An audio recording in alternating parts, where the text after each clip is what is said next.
Ашық жобасына қатысатын объектілер үшін карантиндік талаптар жеңілдетілді. Жаңа қаулыға сәйкес ашық жобасына қатысатын нысандар үшін жұмыс және демалыс күндері уақыт бойынша жұмыс режимін шектеу алынып тасталды. Салтанатты еске алу, ойын-сауық, спорт іс-шаралар, көрмелер, конференциялар, форумдарды өткізу, спорт кешендерінің, сауықтыру және діни объектілерінің, спорт ойын-сауық объектілерінің, сондай-ақ сауда желілерінің алаңы 1000 шаршы метрден асатын азық-түлік емес, және сауда алаңы 6000 шаршы метрден асатын азық-түлік қызметі бассейндерге рұқсат етіледі.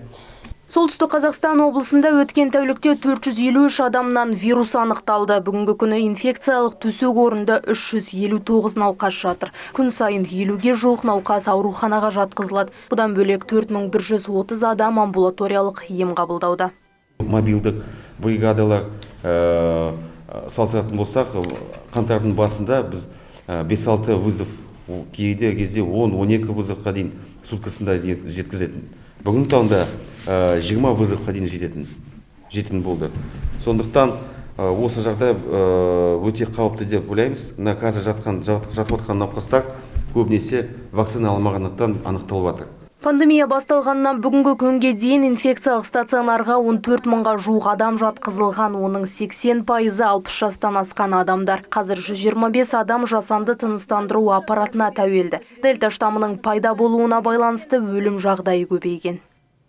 Умерло у нас 463 пациента.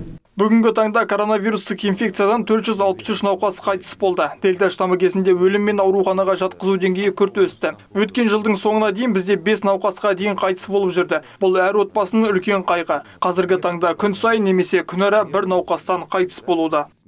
Тамыз айында коронавирустан қайтыс болған 5 баланың анасы Әйгерім Қазезованың өлімі туралы мәселе қозғалды. Облыстық балалар ауруханасы, сондай-ақ перинаталдық орталық немесе Тайынша аудандағы аурухана заңды түрде денсаулық сақтау басқармасын ескертпеген. Бұл мәселені облыс әкімі Құмар Ақсақалов өз бақылауына алды. Енді бұл істің анық-қанығын денсаулық сақтау министрлігі тексеретін болады.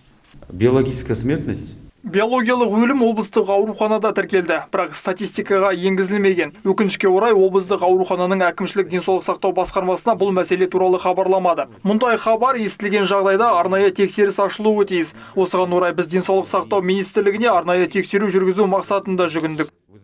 Вирустың алдын алу үшін вакцина алу орталықтарында жұмыстар жүргізіліп жатыр. Солтүстік Қазақстанда бірінші компонентті 288.815 адам алса, екінші компонентті алғандардың саны 280 мыңға жуықтаған. Ревакцинациядан 64.184 адам өткен. Ақнұр Қайырбек, Руслан Нұрланов, Первый Северный телеарнасы.